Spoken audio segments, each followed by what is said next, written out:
नमस्कार, मध्य प्रदेश डिबेट में आपका स्वागत है। निवेश पर विद्वेष। दरअसल मध्य प्रदेश, जिसको कि भाजपा कहती कि 2003 तक वो बीमारू राज्य था और अब जो है वो अब अग्रणी राज्य में शामिल हो रहा है, तो अग्रणी राज्य बनाने की दिशा में, समृद्ध राज्य दिशा बनाने की दिशा में मध्य प्रदेश में निवेश को बढ़ावा देने के लिए साल 2025 में ग्लोबल इन्वेस्टर समिट होनी है। इसके लिए मुख्यमंत्री मोहन यादव कोयम्बटूर के दौरे पर हैं। कोयम्बटूर में उन्होंने interesting session of the investor opportunity in Madhya Pradesh का शुभारंभ किया। साथ ही रोड शो भी किया। प्रदेश में निवेश से पहले विद्वेष शुरू हो गया है। इसे लेकर सियासत भी शुरू हो गई है। कांग्रेस आरोप लगा रही है कि प्रदेश निवेश में पिछड़ता जा रहा है। बाहर की कंपनियां यहाँ निवेश नहीं करती हैं। मध्य प्रदेश बेरोजगारों का प्रदेश हो चुका है। भाजपा के मुख्यमंत्री सिर्फ रोड शो और इवेंट की पॉलिटिक्स पर भरोसा करते हैं। इवेंट से कभी भी उद्योगपति निवेश नहीं करते, ना निवेश आता है। कांग्रेस के आरोप पर भाजपा ने पलटवार किया है। भाजपा ने कहा है कि साल 2018 में कांग्रेस सत्ता में आई थी, तब प्रदेश में निवेश और उद्योग को बढ़ावा देने की बात कही गई थी, लेकिन किया कुछ नहीं।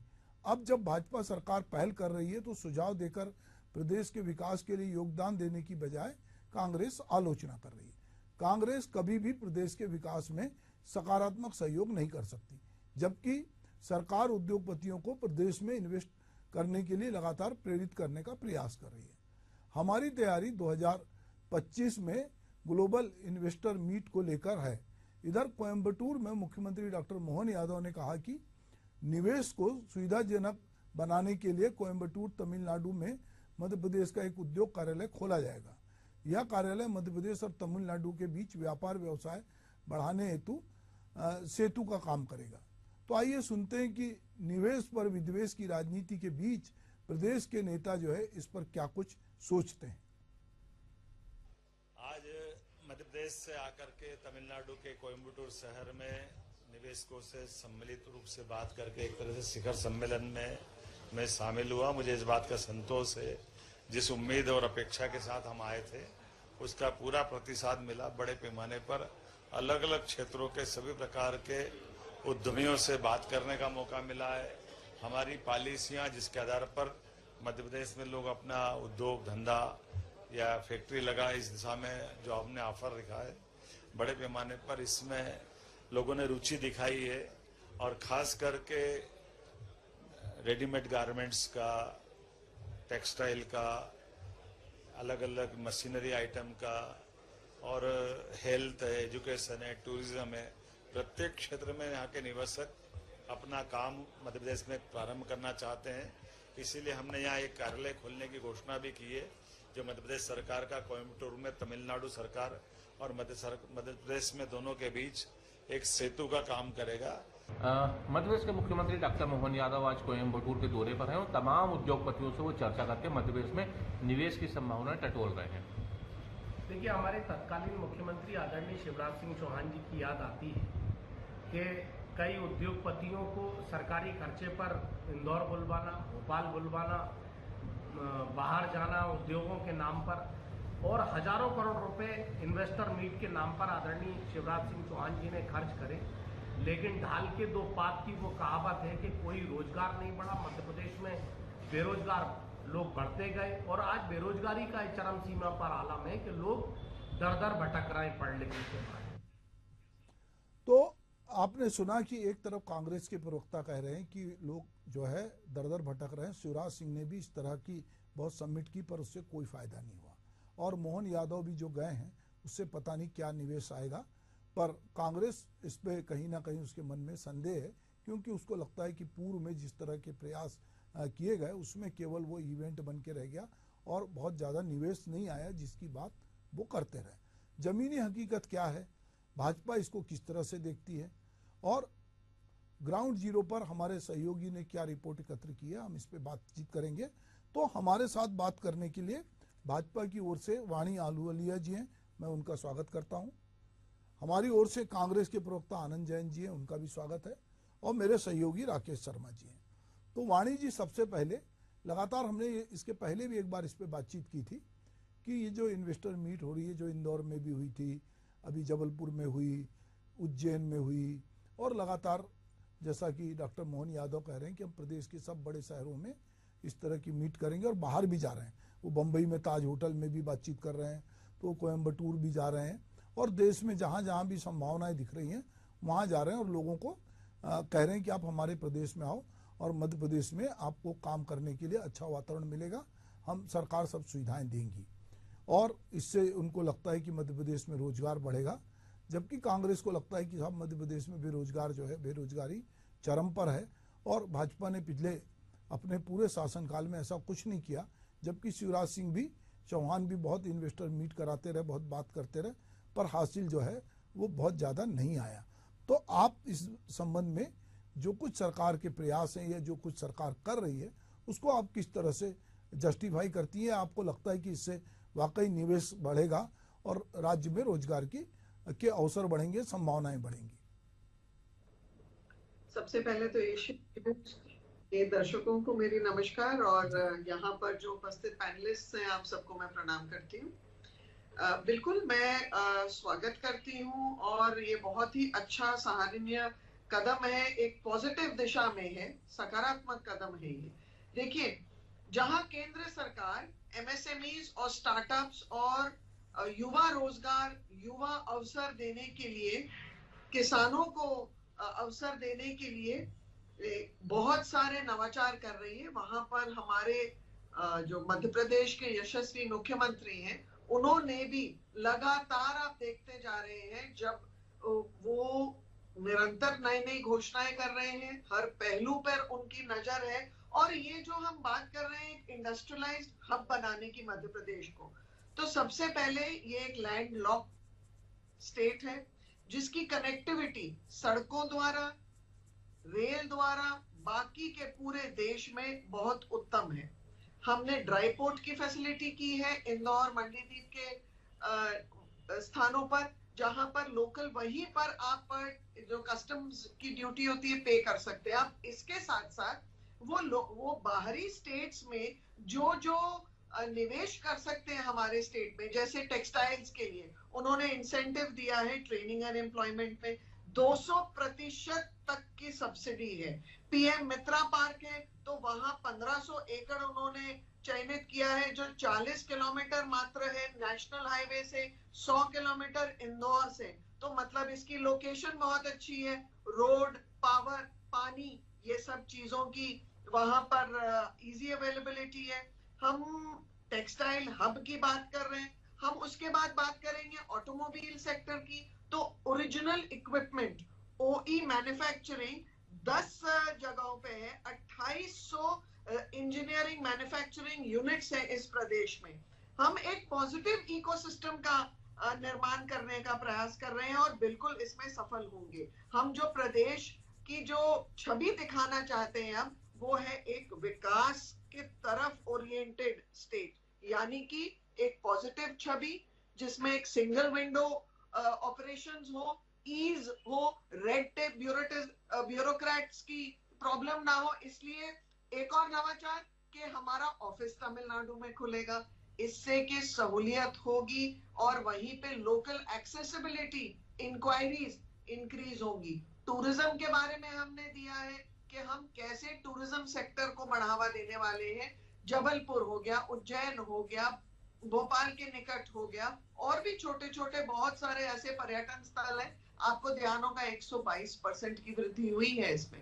तो इधर हम और भी नवाचार करेंगे, जैसे हम रोडवेज का, हम वहां जो लोकल इकोसिस्टम को हम चिंगारी लगाएंगे तो डेफिनेटली लोगों की आमदनी बढ़ेगी, लोग व्यवसाय में और लोगों को वहां रोजगार दे पाएंगे।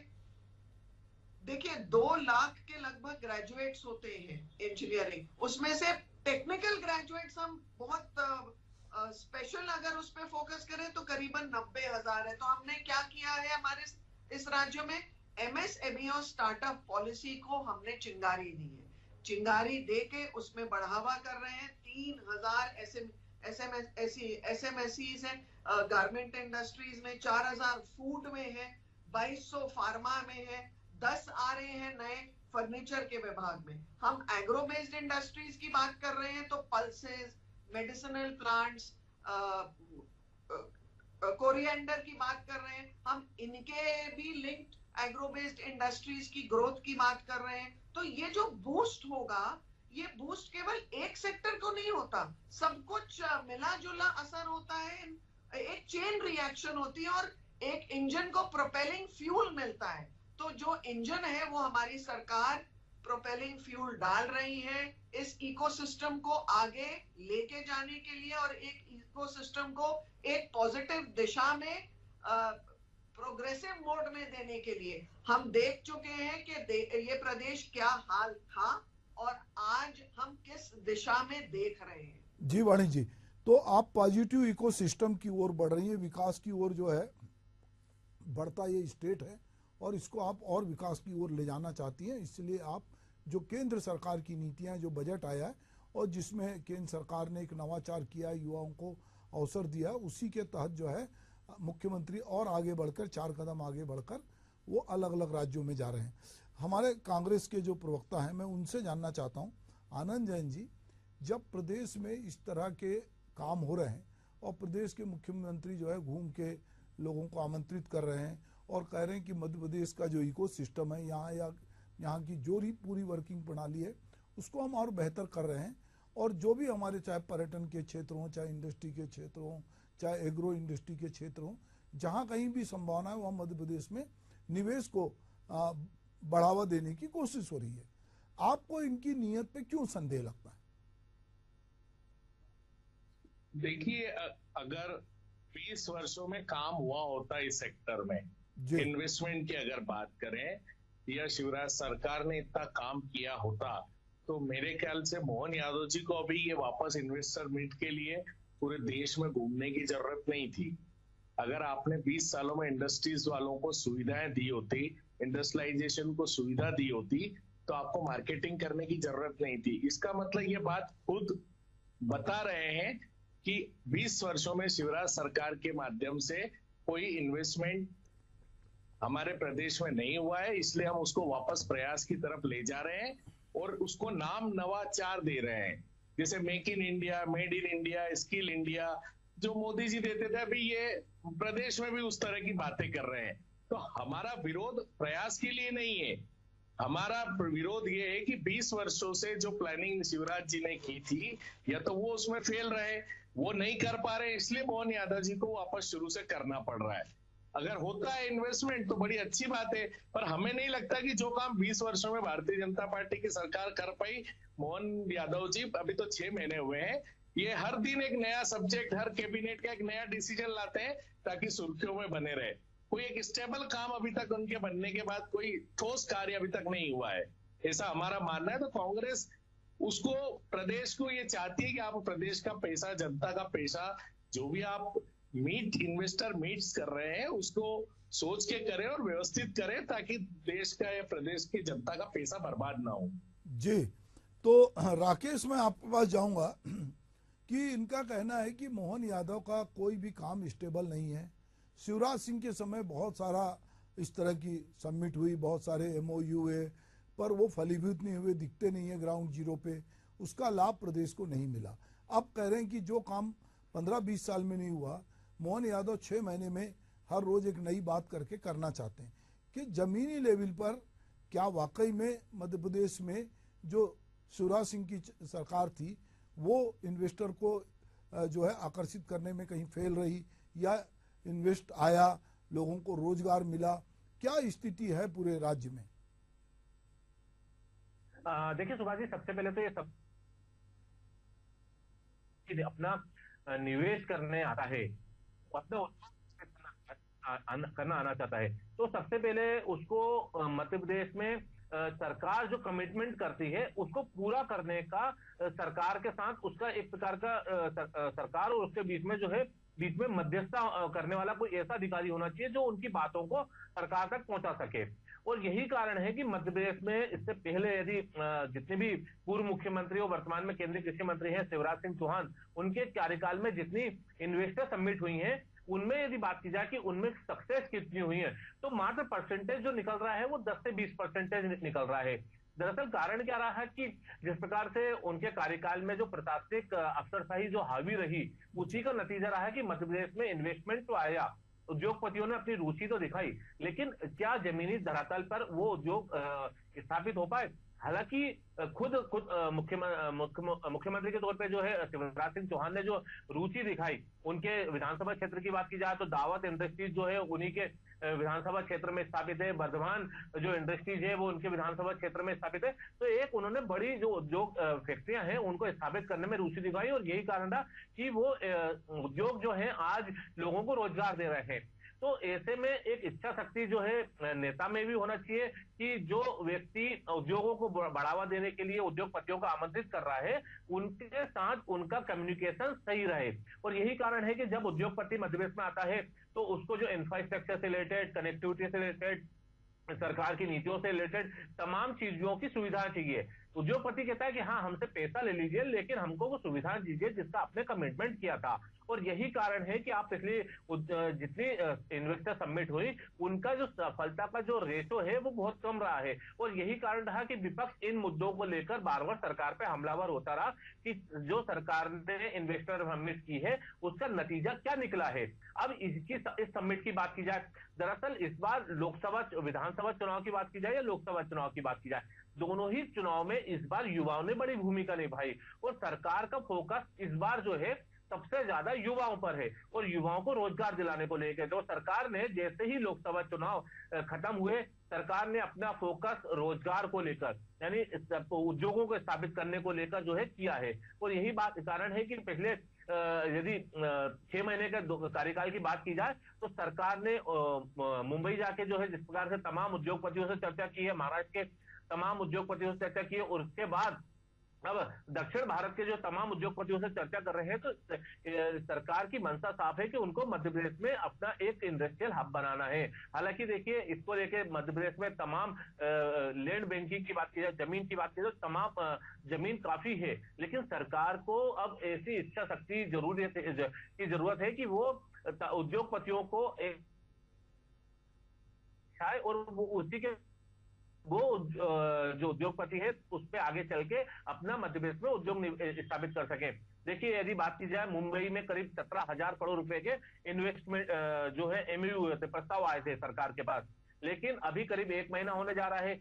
क्या हुआ उन प्रस्तावों का? क्या अफसरशाही ने उनकी फाइल आगे बढ़ाई है? ये सरकार के जो यानी जनप्रतिनिधि हैं उनको सोचना चाहिए कि उनके विधानसभा क्षेत्र में भी अब उद्योगों की बाढ़ आना चाहिए, क्योंकि उद्योग यदि स्थापित होंगे तो जनता उनसे जोड़ेगी, और जो सरकार का जो एक मंशा है कि युवाओं को रोजगार मिल सके, वो एक मंशा भी पूरी हो सके। जी जी, तो राकेश ने बहुत सारी चीजें बताई। वाणी जी, चूंकि कांग्रेस के प्रवक्ता जो बात कह रहे थे, अब वो मुझे लगता है कि ग्राउंड जीरो की रिपोर्ट के साथ राकेश ने जो कुछ हुआ है उसके बारे में बताया। मैं चाहूंगा कि आप भी मतलब इस बात को और आगे बढ़ाएं कि किस तरह से केंद्र की नीतियों के साथ मिलकर मध्य प्रदेश आगे बढ़ना चाहता है। इस बार का जो बजट था उसमें कहीं ना कहीं इस बात का उल्लेख है कि सरकार को भी ये मालूम है कि उसने ये दावा किया था कि हम 2 करोड़ लोगों को रोजगार देंगे, और उसकी आलोचना हो रही थी। तो इस बार के बजट में ये कोशिश की गई है कि उन्होंने रोजगार को और विभिन्न क्षेत्रों को इस तरह से किया है कि नवाचार हो, किसान भी उसमें लाभान्वित हो, युवा भी लाभान्वित हो, और सरकार ने बहुत सारी रियायत भी दी है, बहुत सारे फंड का इंतजाम किया है। तो कहीं ना कहीं मुझे लगता है कि भाजपा शासित राज्य भी केंद्र की तरह अपने राज्य में चाहते हैं कि नीति को कैसे काबू किया जाए, ये उनका फोकस हो सकता है। वाणी जी। जी देखिए, जो इकोनॉमिक चेन होती है उसको अगर हम उसको एनालाइज करें तो हम डेट GDP रेशियो देखते हैं, जो मध्य प्रदेश का रिजर्व बैंक ऑफ इंडिया ने काफी सुधरा हुआ बताया है, और बाकी के कुछ राज्यों की अपेक्षा इस राज्य का इस बार प्रस्तुति बहुत अच्छी रही है, और हमने अपना बजट एलोकेशन भी बढ़ाया है 16%। तो बजट तब बढ़ता है जब ये चेन रिएक्शन में कुछ ईंधन डालते हैं हम, जिससे कि ऊर्जा बढ़ती है। तो ये कहना बिल्कुल गलत होगा कि हमने कोई प्रगति नहीं की है, ये बिल्कुल निराधार है, क्योंकि बिना उसके तो आपका जो इकोनॉमिक एनालिसिस है वो सुधार नहीं दिखा सकता, एक चीज। दूसरा, एक उदाहरण दे रही हूं, जैसे आपका मेडिकल डिवाइसेस पार्क है, फेज 1 कंप्लीट हो गया है, फेज 2 के लिए फिर एलोकेशन हो रही है। तो इसी प्रकार से इस राज्य में हमने इंडस्ट्रियल एरिया जिला वाइज चयनित किए हैं। हमने 208 जो थे उसमें 18 नए एमपीएसआरडीसी के किए हैं, एमएसएमईज के लिए भी किए हैं। हम ये भी जानते हैं कि कैपिटल सब्सिडी दे रहा है प्रदेश, हम प्लांट और मशीनरी पे सब्सिडी के लिए हमने प्रोत्साहित कर दिया और इसकी पॉलिसीज लागू कर रहे हैं। इसके अलावा employment, export oriented industries, geographical location, यानी कि वो किस एरिया में है मध्य प्रदेश में, वहां पर आबादी कितनी है, वहां पर व्यवसाय कितना है, वहां पर कितना बूस्ट मिलेगा इकोनॉमी को, उन सब के आधार पर भी, लोकेशन के आधार पे भी सब्सिडीज की इन लोगों ने पॉलिसीज करी है। तो ये जो पॉलिसीज हैं ये केवल मुझे लगता है जैसे जैन साहब का जो वक्तव्य हर डिबेट में रहता है वो बहुत निराधार और बहुत मैं बोलती हूँ, मैं मतलब किसी को भी मायूस ही नहीं करेगा, बिना अध्ययन के होता है और ये हर डिबेट में ऐसे ही करते हैं। साथ मिलकर काम करने में जो मजा होता है जैन साहब, वो ऐसे टिप्पणियां करने में नहीं होता। और प्रगति कर रहे हैं तो हम पूरे प्रदेश की कर रहे हैं। ये प्रदेश विकसित भारत का नया चेहरा बने, ये प्रदेश रोजगार का एक नया केंद्र बने, ये प्रदेश इंडस्ट्रियल हब के लिए नए नए रोज नए नवाचार दे, पूरे प्रदेश पूरे देश में इसका एक उल्लेख हो। हम वो प्रयास कर रहे हैं और ये प्रयास करने पर ही सफल होते हैं। जी, तो आनंद जी, वाणी जी ने अभी आपको कहा कि आप जो है ठीक है कांग्रेस के प्रवक्ता हैं और आपका काम है कि जो सरकार है उसकी बहुत सारी चीज़ों की आलोचना करें, पर जो सकारात्मक हो रहा है यदि आपको दिखता है कि वाकई में ये प्रयास ईमानदार हैं और इससे राज्य के बेरोजगारों को रोजगार मिलेगा, राज्य में निवेश आएगा, पूंजी आएगी, राज्य तरक्की करेगा, तो आप कुछ चीज़ों को स्वीकार नहीं कर रहे हैं, क्या बात है? वाणी जी आपसे थोड़ी खफा लग रही हैं। नहीं, देखिए, एक तो वाणी जी को क्या है, हम सही बोलते हैं तो वाणी जी को स्वीकार ही नहीं होता है। जैसा इन्होंने बोला कि बजट एलोकेशन में 16% बढ़ाया, तो इनसे पूछे जो इन्फ्लेशन रेट बढ़ा है उसका इफेक्ट उस पर आया है या नहीं आया है, पहली बात। दूसरी बात ये एमएसएमई से एक मिनट सर, वाणी जी आप पहले आनंद जी को बोलने लीजिए फिर बोलिएगा। जी हाँ आनंद जी बोलिए।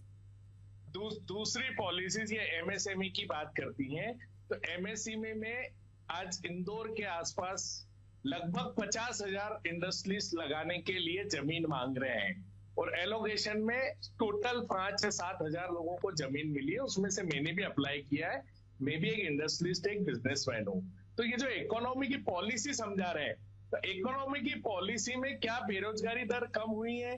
पहली बात, कांग्रेस सरकार के टाइम लघु उद्योग निगम होता था जो छोटी इंडस्ट्रीज का मटेरियल खरीदकर सरकारी उसमें सप्लाई करता था, ताकि ये एश्योर होता था कि मैं अगर मेरी कंपनी में कोई प्रोडक्ट बना हुआ तो उसका सेल एश्योर होता था।